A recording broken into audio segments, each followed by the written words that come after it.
ಯಾವ ಶ್ರೀ ವಿಚಾರ ಸಾಗರ ಗ್ರಂಥದಲ್ಲಿ ಏಳನೇ ತರಂಗ, ಏಳನೇ ತರಂಗದಲ್ಲಿ ಗ್ರಂಥಕರ್ತರು ಏನನ್ನ ತಿಳಿಸ್ಕೊಡ್ತೇವಂತ ಪ್ರತಿಜ್ಞೆ ಮಾಡಿದ್ರಪ್ಪ ಅಂತ ಕೇಳಿದ್ರೆ, ಜೀವನ್ ಮುಕ್ತಿ ವಿಧೇಯ ಮುಕ್ತಿ ವರ್ಣನವನ್ನು ಮಾಡ್ತೇವಂತ ಪ್ರತಿಜ್ಞೆ ಮಾಡಿದರೆ, ನಿನ್ನಿನ ದಿವಸ ವಿಷಯ ಎಲ್ಲಿ ನೋಡ್ಕೊಂಡ್ ಬಂದೆವಪ್ಪ ಅಂತ ಕೇಳಿದ್ರೆ 493ನೇ ಅಂಕದಲ್ಲಿ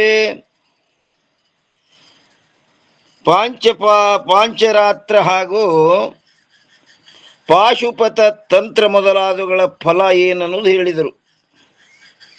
ನ್ಯಾಯ ವೈಶೇಷಿಕಗಳ ಖಂಡನವಾದರೂ ಕೂಡ, ಯಾರೇ ನ್ಯಾಯ ವೈಶೇಷಿಕ ನ್ಯಾಯಶಾಸ್ತ್ರಕರ್ತರು ಗೌತಮರಾಗಲಿ ಮತ್ತು ವೈಶೇಷಿಕ ಶಾಸ್ತ್ರಕರ್ತೃಗಳಾದ ಕಣಾದರಾಗಲಿ, ಅವುಗಳ ಖಂಡನವಾದರೂ ಕೂಡ ವಿರುದ್ಧವಾಗಿ ಮಾಡಲ್ಪಟ್ಟ ವ್ಯಾಖ್ಯಾನಗಳ ಖಂಡನವಿರುತ್ತದೆ ಹೊರತು ಸೂತ್ರದ ಖಂಡನ ಮಾಡಿಲ್ಲ. ಮೂಲ ಸೂತ್ರ ಏನದ, ಅದರ ಖಂಡನ ಆಗಿಲ್ಲ. ಅದಕ್ಕೆ ಏನು ವ್ಯಾಖ್ಯಾನ ಬರೋದು ತಮ್ಮ ತಮ್ಮ ಬುದ್ಧಿ ಮಟ್ಟಕ್ಕೆ ಎಳೆದಾಡ್ಯಾರ, ಅದನ್ನು ಮಾತ್ರ ಖಂಡನ ಮಾಡಿರುತ್ತದೆ, ಸೂತ್ರ ಖಂಡನ ಇಲ್ಲ. ಅದರಂತೆ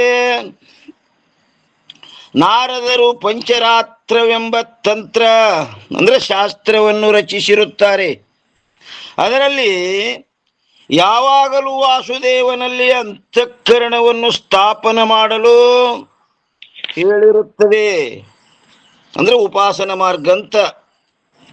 ಅವಾಗಲೂ ಪರಮಾತ್ಮನಲ್ಲೇ ಏನ್ ಮಾಡುದು, ಅಂತಃಕರಣವನ್ನು ಸ್ಥಾಪನ ಮಾಡಲು ಹೇಳಿರುತ್ತದೆ. ಅದಾದರೂ ಕೂಡ ಅಂತಃಕರಣವನ್ನು ಏಕಾಗ್ರತೆ ಮಾಡುವುದರಿಂದ ಏನಾಗ್ತದಪ್ಪ ಅಂತ ಕೇಳಿದ್ರೆ, ಜ್ಞಾನದ್ವಾರ ಮೋಕ್ಷವೇ ಅದರ ಫಲವಾಗಿರುತ್ತದೆ. ಅದು ಸಹಿತ ಅಂತಃಕರಣ ಶುದ್ಧಿದ್ವಾರ ಜ್ಞಾನಕ್ಕದು ಅಧಿಕಾರಿಯಾಗಿ ಏನಾಗ್ತದೆ, ಮೋಕ್ಷವೇ ಅದರ ಫಲವಾಗಿರುತ್ತದೆ.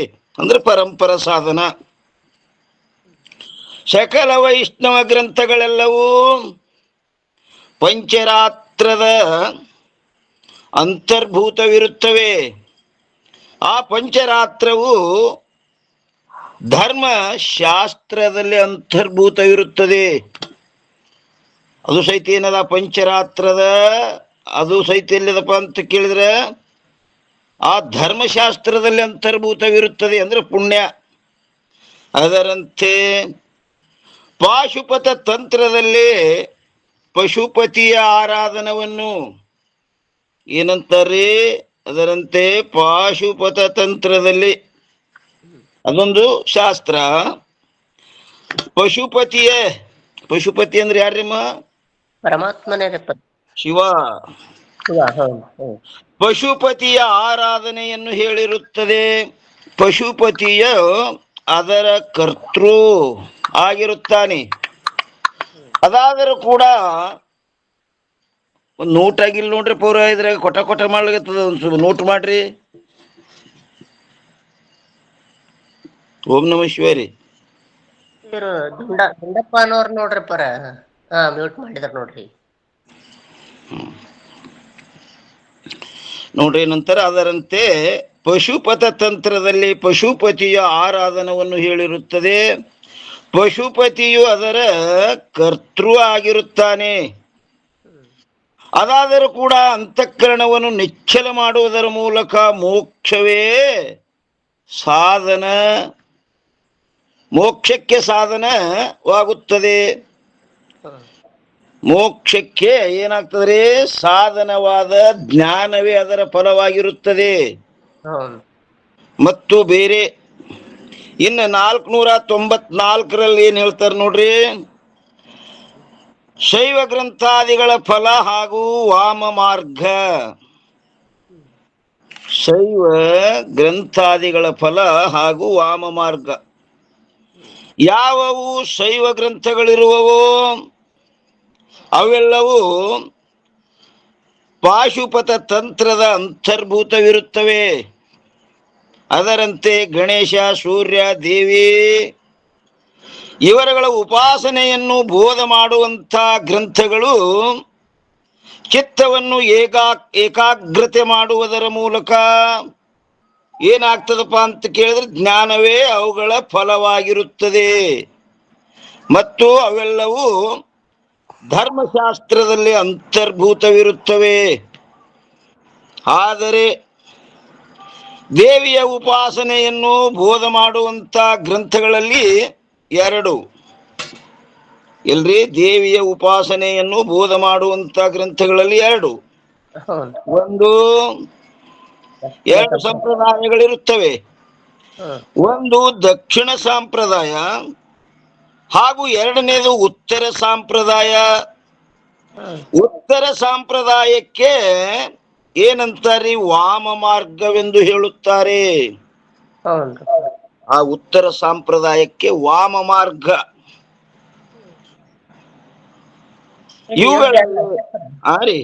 ಇದು ಯೋಗ್ಯ ಅಲ್ಲನ್ರಿ ವಾಮ ಮಾರ್ಗ? ವಾಮ ಮಾರ್ಗದು ಮತ್ತದು ಅಭಕ್ಷ್ಯ ಸೇವನ. ಮತ್ತ ಇದು ಬ್ಯಾಟಿ ಬಲಿ ಕೊಡುದು ಇಂಥದ್ ಮಾಡ್ತಾರ. ಅದೇ ಹೇಳ್ತಾರ್ರಿ ಅವ್ರ ಮುಂದ್ರಿ. ಏನಂತಾರೆ? ಒಂದು ದಕ್ಷಿಣ ಸಂಪ್ರದಾಯ ಹಾಗೂ ಎರಡನೇದು ಉತ್ತರ ಸಂಪ್ರದಾಯ. ಉತ್ತರ ಸಂಪ್ರದಾಯಕ್ಕೆ ವಾಮ ಮಾರ್ಗವೆಂದು ಹೇಳುತ್ತಾರೆ. ಇವುಗಳಲ್ಲಿ ಒಂದನೇದು ದಕ್ಷಿಣ ಸಂಪ್ರದಾಯದ ರೀತಿಯಂತೆ ಎಷ್ಟು ಗ್ರಂಥಗಳಲ್ಲಿ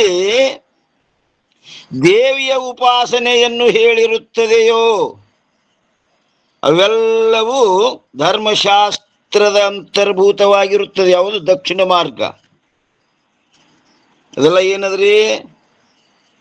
ದೇವಿಯ ಉಪಾಸನೆಯನ್ನು ಹೇಳಿರುತ್ತದೆಯೇ ಅವೆಲ್ಲವೂ ಮತ್ತೆ ಅದರಲ್ಲವ ಧರ್ಮಶಾಸ್ತ್ರದ ಅಂತರ್ಭೂತವಾಗಿರುತ್ತವೆ. ದೇವಿ ಉಪಾಸನೆ ಯಾವುದು? ದಕ್ಷಿಣ ಮಾರ್ಗ. ಇನ್ನು ಎರಡನೇದು, ಎಷ್ಟು ಗ್ರಂಥಗಳಲ್ಲಿ ವಾಮ ಮಾರ್ಗವಿರುವುದು ಅವೆಲ್ಲವೂ ಧರ್ಮಶಾಸ್ತ್ರಕ್ಕೆ ವಿರುದ್ಧವಾಗಿರುತ್ತದೆ. ಈ ವಾಮ ಮಾರ್ಗ ಏನಂದ್ರೆ ಧರ್ಮಶಾಸ್ತ್ರಕ್ಕೆ ವಿರುದ್ಧದ. ಆದ್ದರಿಂದ ಏನಂದ್ರೆ ಅಪ್ರಮಾಣವಾಗಿರುತ್ತದೆ. ಈ ವಾಮ ಮಾರ್ಗ ಪ್ರಮಾಣ ಇಲ್ಲ, ಅಪ್ರಮಾಣವಿರುತ್ತದೆ. ಅಂದ್ರೆ ತ್ಯಾಜ್ಯವಿರುತ್ತದೆ. ಇಲ್ಲಿ ಎದ್ದೆಪ್ ಬರ್ತಾನ್ರಿ, ಏನಂತಾನ?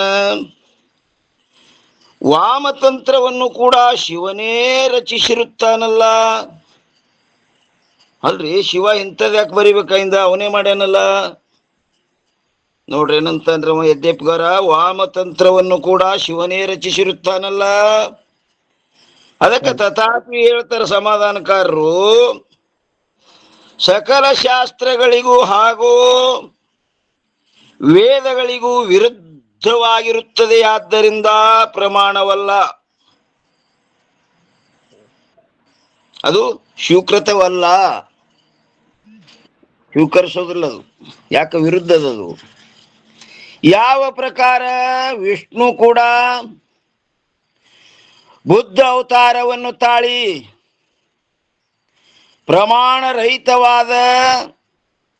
ಪ್ರಮಾಣರಹಿತವಾಗಿ ರಚಿಸಿದ ಯಾವ ನಾಸ್ತಿಕ ಗ್ರಂಥಗಳು ಹೇಗೆ ವೇದಕ್ಕೆ ವಿರುದ್ಧವಾಗಿರುವವೋ ಅದರಂತೆಯೇ ಶಿವನಿಂದ ರಚಿತವಾದ ವಾಮತಂತ್ರವಾದರೂ ಕೂಡ ಅತ್ಯಂತ ವಿರುದ್ಧವಾಗಿರುತ್ತದೆ. ಮದ್ಯಪಾನವೇ ಮೊದಲಾದ ಅತ್ಯಂತ ಅಶುದ್ಧ ಪದಾರ್ಥಗಳನ್ನು ಗ್ರಹಣ ಮಾಡಬೇಕೆಂದು ಅದರಲ್ಲಿ ಹೇಳಿರುತ್ತದೆ. ಮತ್ತು ಲೋಕವನ್ನು ವಂಚಿಸುವುದಕ್ಕೋಸ್ಕರ ಉತ್ತಮವಾದ ಪದಾರ್ಥಗಳಿಗೆ ಇರುವ ನಾಮಗಳನ್ನು ಮಲಿನವಾದ ಪದಾರ್ಥಗಳಿಗೆ ಹೆಸರಿಸಿ ಮದಿರ ಮಧ್ಯಕ್ಕೆ ತೀರ್ಥವೆಂತಲೂ, ನೋಡ್ರಿ ಆ ದಾರುಕ ಏನಂತಾರೆ? ತೀರ್ಥವೆಂತಲೂ ಹಾಗೂ ಮಾಂಸಕ್ಕೆ ಏನಂತಾರೆ? ಶುದ್ಧವೆಂತಲೂ ಕರೆಯುತ್ತಾರೆ. ಮತ್ತು ಮದಿರವನ್ನು ತುಂಬಿ ಇಡುವ ಪಾತ್ರೆಗೆ ಪದ್ಮ, ನೋಡ್ರಿ ಅಂತ ಹೆಸರಿಟ್ಟದಕ್ಕೆ. ಅದೇನು ದಾರು ತುಂಬಿಟ್ಟಿರ್ತಾರಲ್ರಿ ಅದಕ್ಕೆ ಪದ್ಮ. ಪದ್ಮ ಅಂತಲೂ. ಹಾ ರೀ, ಅದಕ್ ಮತ್ತೊಂದು ಪವಿತ್ರದ ಹೆಸರು ಕರೆದ್ರಿ ಅವ್ರು ತಾವ್, ಅದೇ ಶ್ರೇಷ್ಠ ಅಂತ. ಶ್ರೇಷ್ಠ ಅಂತ ಕರೆದ್ರಿ ಅದಕ್ಕೆ. ಎಂತಲೂ ಅನ್ನೋದ್ರ ಮ್ಯಾಗ ಒಂದು ಏನ್ರಿ ಟಿಪ್ಪಣಿ. ಟಿಪ್ಪಣಿ ಅದ ನೋಡ್ರಿ. 524 ಪರ. ಎದ್ರ ಮ್ಯಾಗ್ರಿ? ಪ್ಯಾಜ್ಯ ಏನ್ರಿ ಅದು? ವ್ಯಾಜ್ಯ ಅಂದ್ರೆ ಉಳ್ಳಾಗಡ್ಡಿ ವ್ಯಾಸ ಎಂತಲೂ ಹಿಂಗ ಬೆಳ್ಳುಳ್ಳಿಗೆ. ಪ್ಯಾಜ್ಯ ಅಂದರೆ ಉಳ್ಳೆಗಡ್ಡಿಗೆ ವ್ಯಾಸ. ಉಳ್ಳಾಗಡ್ಡಿಗೆ ವ್ಯಾಸ ಅಂತ ಕರೆದಾರ ನೋಡ್ರಿ. ಹ್ಞೂನ್ರಿ. ಅನ್ನೋದ್ರ ಮ್ಯಾಗ ಒಂದು 524 ಏನ್ ಹೇಳ್ತಾರ್ರಿ? ಪಾಲಾಂಡು ಅಂದ್ರೆ ಉಳ್ಳಾಗಡ್ಡಿ. ಪಾಲಾಂಡು ಅಂದರೆ ಉಳ್ಳೆಗಡ್ಡಿ. ಅಂದ್ರ ಬಳ್ಳೊಳ್ಳಿಗಿ ಸುಖದೇವ ಅಂದರು ಅಂದ್ರ ಅಷ್ಟ ಪೂಜ್ಯ ಭಾವನೆ ಇಟ್ಟಾರಂತ್ರಿ ಪರವ್ಕ. ಅಂತ ಎಂತ ಹೆಸರು ಇಟ್ಟಾರ ನೋಡ್ರಿ. ಇದು ರಾಜೇಶಿಕ ಅಂಶ ಅಲ್ರಿ ಪರ. ಇದು ರಾಜೇಶ್. ವಾಮ ಮಾರ್ಗ ಅಂದ್ರೆ ಅದೇ ರೀ ಅದು. ಮದಿರವನ್ನು ಸಿದ್ಧಪಡಿಸಿ ಕೊಡುವವನಿಗೆ ದೀಕ್ಷಿಕನೆಂತಲೂ. ಏನ್ ದಾರು ತಯಾರು ಮಾಡ್ತಾನ ನೋಡ್ರಿ, ಶರೇ ಶಿಂದಿ ತಯಾರು ಮಾಡೋವನಿಗೆ ಏನಂತಾರಿ? ದೀಕ್ಷಿಕ.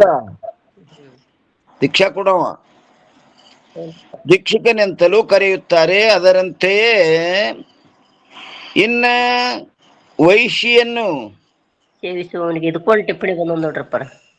ಇಲ್ಲೊಂದು ಬಂದದ ನೋಡಿ, 525. ಏನಂತಾರೆ? ವೈಶಿಯನ್ನು ಉಪಭೋಗಿಸುವವನಿಗೆ ಏನಂತಾರ್ರಿ? ವೈಶಿಯನ್ನು ಸೇವಿಸುವವನಿಗೆ ಹಾಗೂ ಸಮಗಾರ ಸ್ತ್ರೀ. ಸಮಗಾರ ಸ್ತ್ರೀ ಮೊದಲಾದ ಮತ್ತು ಚಾಂಡಾಲಿಯರನ್ನು ಸೇವಿಸುವವನಿಗೆ ಇದಕ್ಕೊಂದು ಟಿಪ್ಪಣಿ ಅಂದ್ ನೋಡ್ರಪ್ಪ. 526 ರೀ. ಚಾಂಡಾಲ ಸ್ತ್ರೀಗಳನ್ನು ಉಪಭೋಗಿಸುವವನಿಗೆ, ಚಾಂಡಾಲಿಯರನ್ನು ಸೇವಿಸುವವನಿಗೆ ಪ್ರಯಾಗ ಸೇವಿ. ನೋಡ್ರಿ ಅವನಿಗೆ ಪ್ರಯಾಗ ಸೇವಿ. ಆ ಚಾಂಡಾಲ ಸೇವಿಯನ್ನು ಸೇವಿಸುವವರಿಗೆ ಪ್ರಯಾಗ ಸೇವಿ ಹಾಗೂ ಕಾಶಿ ಸೇವಿ ಎಂದು ಕರೆಯುತ್ತಾರೆ. ಮತ್ತು ಭೈರವಿ ಚಕ್ರದಲ್ಲೇ ಇರುವಂಥ ಚಾಂಡಾಲ ಮೊದಲಾದವರಿಗೆ ಬ್ರಾಹ್ಮಣರೆಂದು. ಇಲ್ಲಿ ಭೈರವಿ ಚಕ್ರದಲ್ಲಿ ಇರುವಂಥ ಚಾಂಡಾಲ ಮೊದಲಾದವರಿಗೆ ಏನಂತ ಕರೆದ್ರಪ್ಪ ಅಂದ್ರೆ ಬ್ರಾಹ್ಮಣರೆಂದು ಕರೆಯುತ್ತಾರೆ. ಮತ್ತು ಅತ್ಯಂತ ವ್ಯಭಿಚಾರಿಣಿಯಾದವಳಿಗೆ ಯೋಗಿನಿ ಎಂದು ಹಾಗೂ ವ್ಯಭಿಚಾರಿಯಾದವನಿಗೆ ಯೋಗಿ ಎಂದು ಕರೆಯುತ್ತಾರೆ. ಹೀಗೆ ಅನೇಕ ಪ್ರಕಾರದಿಂದ ಅವರ ವ್ಯವಹಾರಗಳು ನಿಷಿದ್ಧವಾಗಿರುತ್ತವೆ. ಪೂಜೆಯ ಸಮಯದಲ್ಲಿ ಅನೇಕ ದೋಷಗಳಿಂದ ಯುಕ್ತಗಳಾದ ಸ್ತ್ರೀಗಳನ್ನು ಉತ್ತಮ ಶಕ್ತಿ ಎಂದು ಕರೆಯುತ್ತಾರೆ. ಜಾತಿಯಿಂದ ಚಾಂಡಾಲಿಯಾಗಿಯೂ ಅತಿ ವ್ಯಭಿಚಾರಿಣಿಯಾಗಿಯೂ ರಜಸ್ವಲೆಯಾಗಿಯೂ ಇರುವ ಸ್ತ್ರೀಗಳನ್ನು ದೇವಿಯ ಬುದ್ಧಿಯಿಂದ ಪೂಜ್ಯ ಮಾಡುತ್ತಾರೆ. ಆಕಿ ಅತ್ಯಂತ ಶ್ರೇಷ್ಠ ದೇವಿ ಅಂತ ಅಲ್ಲಿ ಪೂಜೆ ಮಾಡ್ತಾರೆ. ಅವಳ ಉಚ್ಚಿಷ್ಟ ಮದಿರವನ್ನು ಪಾನ ಮಾಡುತ್ತಾರೆ. ಆಕಿ ಕುಡಿದು ಉಳಿದದ್ದು ಏನ್ ನೋಡ್ಬೇಕ್ರಿ. ಒಂದೊಂದು ಊರಾಗ ಈ ನವರಾತ್ರಿ ಒಳಗ ಎಲ್ಲರೂ ಪರಡಿ ತುಂಬಿಕೊಂಡು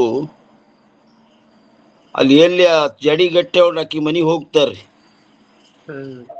ಹೋಗಿ ಆಕಿ ಚಾ ಕುಡೋದು, ಆಕಿ ತುಸು ಬಾಯಿ ಹಚ್ಚಿ ಕುಡೋದು, ಅದು ಎಲ್ಲ ಪ್ರಸಾದ ಅಂತ ಇವ್ರು ಸ್ವೀಕಾರ ಮಾಡೋದು. ಛೇ ಛೇ ಛೇ ಛೇ ಛೇ. ಉಚ್ಚಿಷ್ಟ ಮದರವನ್ನು ಪಾನ ಮಾಡುತ್ತಾರೆ ಮತ್ತು ಅಧಿಕ ಮದರವನ್ನು ಪಾನ ಮಾಡುವುದರಿಂದ ಅವಳು ಮಾಡಿಕೊಂಡ ವಮನ ಅಂದ್ರೆ ವಾಂತಿಯನ್ನು ಪೃಥ್ವಿಯಲ್ಲಿ ಬೀಳಗೊಡುವುದಿಲ್ಲ. ಅದು ನೆಲಕ್ಕೆ ಸಹಿತ ಬೀಳ್ಗುಡಾಕಿ ಏನ್ ಮಕ್ಕಳು ಕೊಡೋದೇನು ಉಲ್ಟಿ ಆಗ್ತದ ನೋಡ್ರಿ. ಹೌದು. ಅದು ನೆಲಕ್ಕೆ ಬೀಳ್ಗುಡಂಗ್ ಎಲ್ಲಾರು ಕೈ ಚಾಚಿ ಅದನ್ನು ತೀರ್ಥ ಅಂತ ಕುಡಿಯೋದು. ಅಷ್ಟು ಪಾವನ ಮಾಡ್ತಾರ ನೋಡ್ರಿಪ್ಪರ್. ಅಷ್ಟು ಪಾವನ ಅದು ನೋಡ್ರಿ. ಹ್ಮ್. ಕಿಂತು ಏನಂತಾರ್ರಿ, ಆಚಾರ್ಯ ಸಹಿತವಾಗಿ ಹಾ ಆಚಾರ ಸಹಿತವಾಗಿ ಎರಡನೆಯವರು ಸಾವಧಾನದಿಂದ ಅದನ್ನು ಭಕ್ಷಣ ಮಾಡುತ್ತಾರೆ. ಏನ್ರಿ ಅದು ವಾಂತಿ. ಅಷ್ಟಲ್ಲಿ ಆ ದೇವಿಯಲ್ಲಿ ಅಷ್ಟು ಭಕ್ತಿ ಅಂತ ಅವ್ರದ್ದು. ಹೌದಪ್ಪ. ಅವರು ಆ ವಮನಕ್ಕೆ ವಮನಕ್ಕೆ ಭೈರವಿ. ಏನು ವಾಂತಿ ಮಾಡ್ಕೊಂಡದ ನೋಡ್ರಿ, ಅದಕ್ಕೆ ಭೈರವಿ. ಭೈರವಿ ಎಂದು ಕರೆಯುತ್ತಾರೆ. ಮತ್ತು ಎಲ್ಲಿ ಜಿವೆಯನ್ನಿಟ್ಟು ಮಂತ್ರವನ್ನು ಜಪ ಮಾಡುತ್ತಾರೆ. ಪಾವನ ಮಾತ ನಾಡಿಗಿರಿ ಅವ್ರ ಮೋಸ ಮಧ್ಯೆ. ಹೌದೌದು, ಇದು ವಾಮ ಮಾರ್ಗ. ಇದು ಮಧ್ಯೆ ಮೌಸಂ ಮಂತ್ರಂ ತಥಾ ಮುದ್ರಾ ಮೈಥುನ ಮೇವಚ ಪಂಚ ತತ್ವಮಿದಂ ದೇವಿ ನಿರ್ವಾಣ ಮುಕ್ತಿ ಹೇತವ್ಯ ಮುಕ್ತಾರ ಪಂಚಕಂ. ಮಕಾರ ಪಂಚಕಂ. ಮಕಾರ ಪಂಚಕಂ ದೇವಿ ದೇವಾನಾಮಪಿ ದುರ್ಲಭಂ. ಇದು ಏನದ್ರಿ? ಗುಪ್ತ ಸಾಧನ ತಂತ್ರಂ. ಗುಪ್ತ ಸಾಧನ ತಂತ್ರಂ. ಒಂದನೇದ್ದು ಏನದ್ರಿ? ಮಧಿರ. ಎರಡನೇದ್ದು ಮಾಂಸ. ಮೂರನೇದ್ದು ಮತ್ಸ್ಯ ಅಂದ್ರೆ ಮೀನ. ನಾಲ್ಕನೇದ್ದು ಮುದ್ರಾ. ಮತ್ತು ಐದನೇದ್ದು ಏನದ? ನಾಲ್ಕನೇದ್ದು ಯಾವ್ದ್ರಿ? ಮುದ್ರಾ. ಅಂದ್ರೆ ಮೈಥುನ. ಐದನೇದ್ದು ಮೈಥುನ. ಈ ಪಂಚಮಕಾರಗಳನ್ನು ಭೋಗ ಮೋಕ್ಷದ ನಿಮಿತ್ತವಾಗಿ ಸೇವನ ಮಾಡುತ್ತಾರೆ. ಭೋಗ ಮೋಕ್ಷದ ನಿಮಿತ್ತವಾಗಿ ಪಂಚಮಕಾರವನ್ನು ಸೇವನ ಮಾಡುತ್ತಾರೆ. ಪ್ರಥಮ ದ್ವಿತೀಯ ಮೊದಲಾದ ಆ ಮಕಾರಗಳಿಗೆ ಏನಾದ್ರೆ ಅದು ಪ್ರಸಿದ್ಧವಿಲ್ಲದ ಹೆಸರುಗಳಿಂದ ಕರೆದು ವ್ಯವಹಾರ ಮಾಡುತ್ತಾರೆ. ಇವೇ ಮೊದಲು ಮಾಡಿಕೊಂಡು ವಾಮತಂತ್ರದ ಸಕಲ ವ್ಯವಹಾರಗಳು ಈ ಲೋಕದಿಂದಲೂ ಹಾಗೂ ಪರಲೋಕದಿಂದಲೂ ಭ್ರಷ್ಟರನ್ನಾಗಿ ಮಾಡುತ್ತದೆ. ಈ ಲೋಕದಲ್ಲಿನೂ ಉಳಿಸಿಕೊಳ್ಳದೆ, ಇಲ್ಲೇ ಇಲ್ಲಂದ್ರೆ ಅಲ್ಲೇ ಎಲ್ಲಿ ಸಿಗುದು, ಅಲ್ಲಿ ಸಿಗುವುದಿಲ್ಲ. ಸಕಲ ವ್ಯವಹಾರಗಳು ಈ ಲೋಕದಿಂದಲೂ ಹಾಗೂ ಪರಲೋಕದಿಂದಲೂ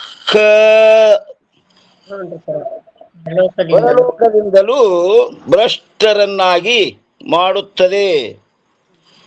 ಇದನ್ನು ತಿಳಿಯದ ಕಾರಣದಿಂದ ಏನಂತಾರೆ, ಕರ್ಣಚ್ಛೇದಿ ಯೋಗಿಗಳು ಮತ್ತು ಅವಧೂತ ಸಾಧುಗಳು, ಅದರಂತೆ ಅನೇಕ ಸನ್ಯಾಸಿಗಳು ಮತ್ತು ಬ್ರಾಹ್ಮಣ ಮೊದಲಾದವರು ಈ ವಾಮ ಮಾರ್ಗವನ್ನು ಸೇವನ ಮಾಡುತ್ತಾರೆ. ಮತ್ತು ಲೋಕ ಹಾಗೂ ವೇದಗಳಿಂದ ನಿಂದಿತವಾಗಿರುವುದೆಂದು ತಿಳಿದು ಅದನ್ನು ಗುಪ್ತವಾಗಿ ಇಡುತ್ತಾರೆ. ಯಾವಾರ್ದಂತ ಅದು ಆದ್ರೆ ಪರಮಾತ್ಮ ಗೊತ್ತಿಲ್ಲದ ಇರ್ತದನ್ರಿಪ್ಪ. ಅವ್ರಿಗೆ ಅಲೆ ಗುಪ್ತವಾಗಿ ತೋತಾರ, ಪಬ್ಲಿಕ್ದಾಗಿಲ್ಲ. ಅವ್ರವ್ರು ಕೂಡಿ ಒಂದು ಮರಿ ಹೋಗಿ ಗುಪ್ತವಾಗಿ ಸೇವನೆ ಮಾಡ್ತಾರ ಅವರು.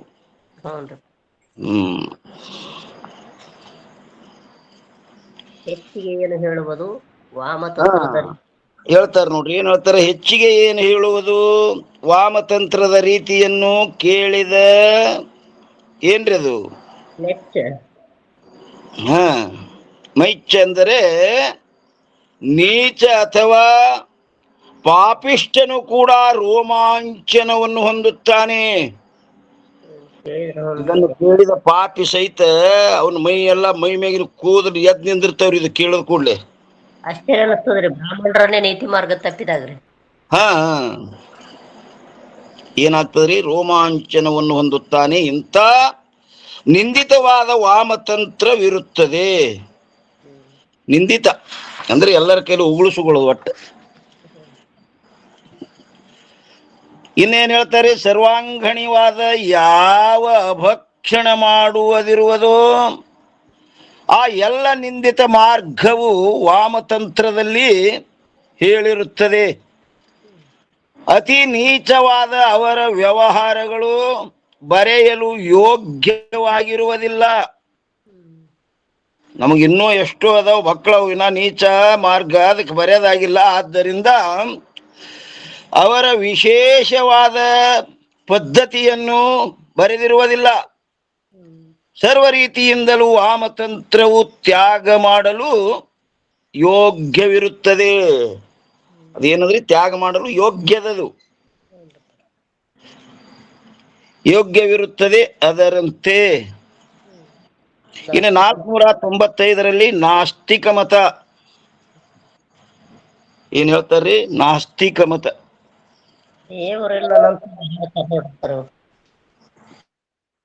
ದೇವ್ರೇ ಇಲ್ಲ ಅಂತಾರ್ರಿ ಅವ್ರು ನಾಸ್ತಿಕ ಮತದವ್ರು. ಹಾ, ನಾಸ್ತಿಕ ಅಂದ್ರಿ ಆಸ್ತಿಕ ಅಂದ್ರೆ ಯಾರಿಗಂತಾರ್ರಿಮ್ಮ? ನಾಸ್ತಿಕರಂದ್ರೆ ಇವ್ರು ದೇವರಿಲ್ಲನವ್ರಪ್ಪರ ಅಸತ್ವ ಪಾದಕ ಆವರಣ ಉಳ್ಳವರಿಗೆ.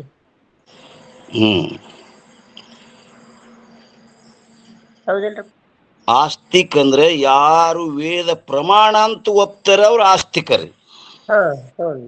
ಯಾರು ವೇದ ಪ್ರಮಾಣವನ್ನು ಒಪ್ಪಂಗಿಲ್ಲ ಅವರು ನಾಸ್ತಿಕರು. ಏನ್ರಿ? ಇಲ್ಲಿ 495ರೊಳಗೆ ನಾಸ್ತಿಕ ಮತ. ನಾಸ್ತಿಕ ಮತವಾದರೂ ಕೂಡ ತ್ಯಾಗ ಮಾಡಲು ಯೋಗ್ಯವಿರುತ್ತದೆ. ನಾಸ್ತಿಕರಲ್ಲಿ 6 ಭೇದಗಳಿರುತ್ತವೆ. ಒಂದದ್ದು ಮಾಧ್ಯಮಿಕ, ಎರಡನೇದ್ದು ಯೋಗಾಚಾರ್ಯ, ಮೂರನೇದ್ದು ಸೋತ್ರಾಂತಿಕ, ನಾಲ್ಕನೇದ್ದು ವೈಭಾಷಿಕ, ಐದನೇದ್ದು ಚಾರ್ವಾಕ ಮತ್ತು 6ನೇದ್ದು ದಿಗಂಬರ. ದಿಗಂಬರ ಅಂದ್ರಿ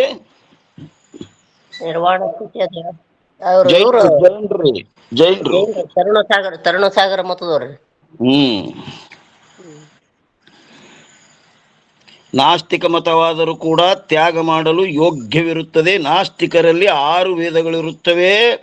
ಒಂದನೇದ್ದು ಮಾಧ್ಯಮಿಕ, ಎರಡನೇದ್ದು ಯೋಗಾಚಾರ್ಯ, ಮೂರನೇದ್ದು ಸೌತ್ರಾಂತಿಕ, ನಾಲ್ಕನೇದ್ದು ವೈಭಾಷಿಕ, ಐದನೇದ್ದು ಚಾರ್ವಾಕ ಮತ್ತು 6ನೇದ್ದು ದಿಗಂಬರ. ಈ 6 ಮತಗಳು ಏನಂತಾರ ನೋಡ್ರಿ, ವೇದ ಪ್ರಮಾಣವನ್ನು ಸ್ವೀಕರಿಸುವುದಿಲ್ಲ. ವೇದ ಪ್ರಮಾಣ ಅಂತ ಸ್ವೀಕಾರ ಮಾಡಂಗಿಲ್ಲ ಇವರು. ಅಪ್ಪರ ಇವ್ರು ಜೈನ ಧರ್ಮದವ್ರು ವೇದ ನಂಬಂಗಿಲ್ಲಂದಂಗ ಆಯ್ತ್ರಿ. ಮತ್ತೆ ಅವರು ನಾಸ್ತಿಕದೊಳಗೆ ಹೇಳ್ರಿ. ಮತ್ತೆ 6 ಮಂದಿ ಒಳಗೆ ಅವ್ರನ್ನ ಕೂಡ್ಸ್ಯಾರ ಅಂದ್ರೆ ಮತ್ತೆ ಅವ್ರೊಬ್ರು ಹೆಂಗ್ ಬೇರೆ ಅಂತೀರಿ ನೀವು? ಇವ್ರು ಇದಕ್ಕನೇ ನೋಡ್ರಪ್ಪರ ಪುರಾತನರೊಳಗ್ರಿ ಈ ಶಿವಮಂತ್ರಕ್ಕ ಎಷ್ಟು ಯುದ್ಧ ಮಾಡ್ಯಾರ ನೋಡ್ರಪ್ಪರ ಅವ್ರು. ತೋರ್ಸಕ ಕಡಿಗೆ ದೇಶದ್ದಾಗ್ಯದ ನಮ್ದೇ. ಹೌದೌದೌದ್ರಿ. ಇಲ್ಲಿ ಓದ್ತಿದ್ದರು 6 ಮತಗಳು ವೇದ ಪ್ರಮಾಣವನ್ನು ಸ್ವೀಕರಿಸುವುದಿಲ್ಲ ಮತ್ತು ಪರಸ್ಪರ ಅವರಲ್ಲಿಯೂ ಕೂಡ ವಿಲಕ್ಷಣವಾದ ಸಿದ್ಧಾಂತವಿರುತ್ತದೆ. ಎಲ್ಲರೂ ಒಂದೇ ಹೇಳ್ತಾರೆ ಅನ್ನೋದಿಲ್ಲ. ಒಬ್ಬ ಹೇಳುದು ಮತ್ತೊಬ್ಬ ಅದು ಖಂಡನ ಮಾಡಿ ತಂದು ಹೇಳ್ತಾನ. ಇನ್ನು ಒಂದೇ ಆ ಕಡೆ ನೋಡ್ರಿ, ಮಾಧ್ಯಮಿಕರು ಶೂನ್ಯವಾದಿಗಳಾಗಿರುತ್ತಾರೆ. ಶೂನ್ಯವೇ ಪರಮತತ್ವ ಅಂತಾರವರು. ಮಾಧ್ಯಮಿಕರು ಶೂನ್ಯವಾದಿಗಳಿರುತ್ತಾರೆ. ಇನ್ನ ಎರಡನೇದ್ದು ಯೋಗಾಚಾರ್ಯನ ಮತದಲ್ಲಿ ಸಂಪೂರ್ಣ ಪದಾರ್ಥಗಳು ವಿಜ್ಞಾನ ಅಂದ್ರ ಬುದ್ಧಿಗಿಂತಲೂ ಭಿನ್ನವಾಗಿರುವುದಿಲ್ಲ ಮತ್ತು ವಿಜ್ಞಾನವೇ ತತ್ವವಾಗಿರುತ್ತದೆ. ವಿಜ್ಞಾನಕ್ಕೆ ತತ್ವ ಅಂತನ್ರಿ ಅವ. ಈ ಮಾಧ್ಯಮಿಕರು ಶೂನ್ಯವಾದಿಗಳಂದ್ರ ಬೌದ್ಧ ಮತದವ್ರೇನ್ರಿ ಅಪ್ಪ? ಹೌದೌದೌದ್ರಿ. ಹಾ ಹಾ ಬೌದ್ಧ ಮತ ಇಲ್ಲಿ ಖಂಡನ ಮಾಡ್ಯಾರ ಹಂಗಾರೆ ಈ ಮಾಡ್ಯಾರ ಆರ್ವತ್ತು ಮಾಡ್ಯಾರ ಮಾಡ್ಯಾರ್ರಿ. ಅದೇ ಇವ್ರು ಕ್ಷಣಿಕವಾದಿಗಳು ಅಲ್ರಿಪ್ಪರ.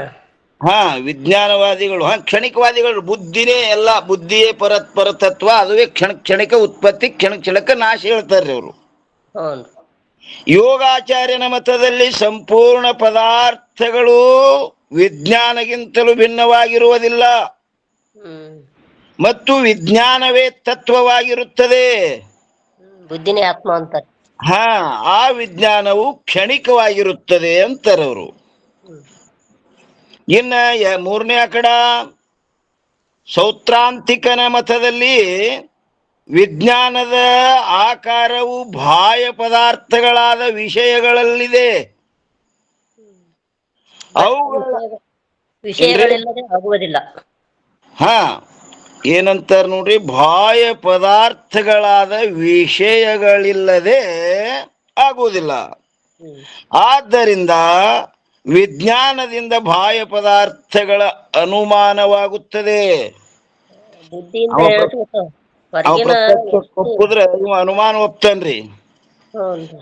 ಈ ರೀತಿಯಿಂದ ಸೌತ್ರಾಂತಿಕನ ಮತದಲ್ಲಿ ಬಾಹ್ಯ ಪದಾರ್ಥಗಳು ಅನುಮಾನಕ್ಕೆ ವಿಷಯಗಳಾಗಿಯೇ ಹೊರತು ಪ್ರತ್ಯಕ್ಷವಲ್ಲ. ಮತ್ತು ಸ್ಥಿರವೂ ಇರುವುದಿಲ್ಲ. ಮತ್ತೇನೆಂದರೆ ಸರ್ವ ಪದಾರ್ಥಗಳು ಕ್ಷಣಿಕವಿರುತ್ತವೆ. ಸರ್ವ ಪದಾರ್ಥಗಳು ಅವನ ಮತದಲ್ಲಿ ಹೆಂಗ ಕ್ಷಣಿಕ ಅದಾವ. ಇನ್ನು ನಾಲ್ಕನೇದ್ದು ವೈಭಾಷಿಕರ ಮತದಲ್ಲಿ ಬಾಹ್ಯ ಪದಾರ್ಥಗಳು ಕ್ಷಣಿಕವೇನೋ ಇರುತ್ತವೆ, ಆದರೆ ಪ್ರತ್ಯಕ್ಷಕ್ಕೆ ವಿಷಯಗಳಾಗಿವೆ. ಏನಂತಂದ್ರೆ ನೋಡಿ, ವೈಭಾಷಿಕನ ಮತದಲ್ಲಿ ಬಾಹ್ಯ ಪದಾರ್ಥಗಳು ಕ್ಷಣಿಕವೇನೋ ಇರುತ್ತವೆ, ಆದರೆ ಪ್ರತ್ಯಕ್ಷಕ್ಕೆ ವಿಷಯಗಳಾಗಿವೆ. ಇಷ್ಟು ಭೇದದ. ಇಷ್ಟು ಭೇದದ. ಅವ ಅನುಮಾನಕ್ಕೆ ಒಪ್ಪದ್ರಿ, ಇವ ಪ್ರತ್ಯಕ್ಷಕ್ಕೆ ಒಪ್ತಾನ್ರಿ ಇವ. ಈ ನಾಲ್ಕು ಮತಗಳು ಸುಗತನ ಮತಗಳಾಗಿವೆ. ಇನ್ನ ಐದನೇದ್ದು ಚಾರ್ವಾಕನ ಮತದಲ್ಲಿ ಪದಾರ್ಥಗಳು ಕ್ಷಣಿಕವಿರುವುದಿಲ್ಲ, ಆದರೆ ಅವನ ಮತದಲ್ಲಿ ದೇಹವೇ ಆತ್ಮವಾಗಿರುತ್ತದೆ. ದೇಹನೇ ಆತ್ಮ ಅಂತಲ್ರಿ. ದೇಹವೇ ಆತ್ಮ ಅದವನ ಮತದಲ್ಲಿ. ಅವನ ಸಿದ್ಧಾಂತ ದೇಹವೇ ಆತ್ಮ, ಸುಖವೇ ಸ್ವರ್ಗ, ಮರಣವೇ ಮೋಕ್ಷ. ಮರಣವೇ ಮುಗಿದ ದೇಹ ಅಂತ್ಯ ಆಗದೆ ಮೋಕ್ಷ ಅಂತನ್ರಿ. ಅಂತ್ಯ ಅದೇ ಮೋಕ್ಷ. ಅವೇನಂತಾನ್ರಿ, ದೇಹವೇ ದೇವರು, ಭೋಗ್ಯನವೇ ಭಕ್ತಿ, ಮರಣವೇ ಮೋಕ್ಷ, ಮುಕ್ತಿ. ಚಾರ್ವಾಕ. ಇನ್ನು ಆರನೇದ್ದು ಯಾರು ಜೈನರ ಬಗ್ಗೆ ಹೇಳ್ತಾರ ನೋಡ್ರಿ, ದಿಗಂಬರನ ಮತದಲ್ಲಿ ದೇಹವು ಆತ್ಮವಲ್ಲ. ಅವ ಚಾರ್ವಾಕ ದೇಹಕ್ಕೆ ಆತ್ಮ ಒಪ್ಪುದ್ರಿ, ಇವ ದೇಹ ಆತ್ಮ ಅಲ್ಲ ಅಂತಾನವ. ಅದಕ್ಕ ದೇಹ ಬಾನ ಎಲ್ಲ ಏನ ನಿರ್ವಾಣ ಸ್ಥಿತಿ ಒಳಗೆ ತಿರುಗ್ತಾರ ನೋಡ್ರಿ ಅವರು. ಹಾ, ದೇಹವು ಆತ್ಮವಲ್ಲ, ಆತ್ಮನು ದೇಹಕ್ಕಿಂತಲೂ ಭಿನ್ನನಾಗಿರುತ್ತಾನೆ. ಆದರೆ ದೇಹದ ಪರಿಣಾಮ ಅಂದ್ರೆ ಅಳತೆ ಎಷ್ಟಿರುವುದೋ ಅಷ್ಟು ಆತ್ಮನ ಪರಿಮಾಣವಿರುತ್ತದೆ. ದೇಹ ಎಷ್ಟದ ಅಷ್ಟು ಆತ್ಮ ಅಂತಾರ್ರಿ ಇವರು. ಇವು ಮಧ್ಯಮ ಪರಿಮಾಣವಾದಿರಿ. ದೇಹ ಎಟ್ಟದ ಅಷ್ಟ ಆತ್ಮ. ಅಂದ್ರೆ ಅನೇಕ ಆತ್ಮ ಒಪ್ಕೊಂಡಂಗೆ ಆಯ್ತಲ್ರಿ, ಅನೇಕ ಅಂತಾರ ಇವರು. ಹಾ, ದೇಹ ಎಷ್ಟದ ಅಷ್ಟು ಅನೇಕ. ದೇಹ ಹಂಗ ದೇಹ ದ್ವಾಡದಿತ್ತಂದ್ರೆ ದ್ವಾಡದ ಆತ್ಮ, ದೇಹ ಸಾಣದಿತ್ತಂದ್ರೆ ಯಾಕೆ ಹಾನಿ ಶರೀರ ಬರ್ತದ ಒಮ್ಮೊಮ್ಮೆ ಕರ್ಮಾನುಸಾರ. ಪರಿಚಿನ್ನತ್ವ ಒಪ್ಕೊಂಡ್ರ ನೋಡ್ರಿ ಅವ್ರು. ಒಮ್ಮೊಮ್ಮ ಇರುವಿನ ಶರೀರ ಬರ್ತದ ಕರ್ಮಾನುಸಾರ. ಅಷ್ಟೇ ಆತ್ಮ ಅಂತಾರ ಇವ್ರು. ಆನೆ ಅಟ್ಟು ಬಂದಾಗ ಆನೆ ಅಟ್ಟು ಆತ್ಮ, ಇರುವಿನ ಅಟ್ಟು ಬಂದಾಗ ಇರುವಿನ ಅಟ್ಟು ಆತ್ಮ. ಅಳತೆ ಎಷ್ಟಿರುತ್ತದೆಯೋ ಅಷ್ಟು ಆತ್ಮನ ಪರಿಮಾಣವಿರುತ್ತದೆ ಅಂತಾರೆ ಇವರು. ಈ ರೀತಿಯಿಂದ ಪರಸ್ಪರ ಇವರ ಮತಗಳು ಭೇದವಿರುತ್ತವೆ. ಮತ್ತು ಕೂಡ ಪರಸ್ಪರ ಇವರ ಮತಗಳಲ್ಲಿ ವಿಲಕ್ಷಣವು ಬಹಳವಾಗಿರುತ್ತದೆ. ಏನ್ ಸಂಬಂಧ ಇಲ್ರಿ, ಅವ್ರ ಲಕ್ಷ ಬೇರೆ ಬೇರೆ. ಆದರೆ ವೇದಕ್ಕೆ ಸಂಪೂರ್ಣ ವಿರೋಧಿಗಳಾಗಿರುತ್ತವೆ. ಆದ್ದರಿಂದ ನಾಸ್ತಿಕವಿರುತ್ತವೆ. ದೇವ್ರ ಬಿಟ್ಟು ಇದೇ ಪದಾರ್ಥನೇ ದೇವ್ರ ಅನ್ಕೋತ ಕೂತ್ರಲ್ರಿಪ್ಪರ. ಇವಕ್ಕ ಆ ಪರಿಪೂರ್ಣದ ಕಡೆ ಲಕ್ಷ್ಯ ಹರಿಲಿಲ್ಲ. ಹ್ಮ್ ಅವರವರ ಬುದ್ಧಿಗನುಸಾರವಾಗಿ ಅದಕ್ಕೆ ಆತ್ಮ ಅನ್ಕೋತ ಬಂದ್ರು. ಹ್ಮ್ ಇದೇ ಕಾರಣದಿಂದ ಇವರ ಮತದ ಪ್ರತಿಪಾದನ ಹಾಗೂ ಖಂಡನವನ್ನು ವಿಶೇಷ ರೀತಿಯಿಂದ ಬರೆದಿರುವುದಿಲ್ಲ. ಯಾಕೆ ಅದು ಖಂಡಿಸ್ಕೊಂಡು ಹೋಗೋದಂತ ಹೇಳಿ ಅದಕ್ಕೆ ನಾವು ಅಷ್ಟು ವಿಶೇಷವಾಗಿ ಬರೆದಿಲ್ಲ. ಅದರಿಂದ ಏನೂ ಪ್ರಯೋಜನ ಇಲ್ಲ. ಖಂಡನ ಮಾಡೋದಂದ್ರೆ ಅದಕ್ಕೆ ಯಾಕೆ ವಿಸ್ತಾರ ಮಾಡಬೇಕು? ಹೌದ್ರಪ್ಪರ. ಅದಕ್ಕೆ ನಾವು ಬರೆದಿಲ್ಲ ಅಂತಾರ್ರಿ ಅವರು, ಯಾರು ನಿಶ್ಚಲದಾಸರು. ಇವ್ರ ನಾಸ್ತಿಕರ ಬಗ್ಗೆ ಅಷ್ಟು ಬರೀದ್ರಾಗ ಏನ್ ಅವಶ್ಯಕತೆ ಅದಂತಾರ್ರಿ. ಏನು ಒಂದೆರಡು ಕಾಳು ಹೊಂಡಂಗಿಲ್ಲ, ಬೆಳಗನ ಕುಟ್ಟದ ಹೊಟ್ಟೆ ಯಾಕರೆ ಮಾಡ್ಬೇಕು ಅಂತಾರ್ರಿ ಅವರು. ಏನರೇ ಪ್ರಯೋಜನ ಇತ್ತು ಅಂದ್ರೆ ಮಾಡ್ತಿದ್ದೇವಪ್ಪ, ಏನು ಪ್ರಯೋಜನ ಇಲ್ಲ, ಅದಕ್ಕೆ ಮಾಡಿಲ್ಲ. ಈ ರೀತಿಯಿಂದ ಇನ್ನು 496ನೇ ಅಂಕದಲ್ಲಿ ಸಾಹಿತ್ಯ ಮೊದಲಾದವುಗಳ ತಾತ್ಪರ್ಯಪೂರ್ವಕ ತರ್ಕದೃಷ್ಟಿಯು ಸಾರಗ್ರಾಹಿ ನಿಶ್ಚಯ.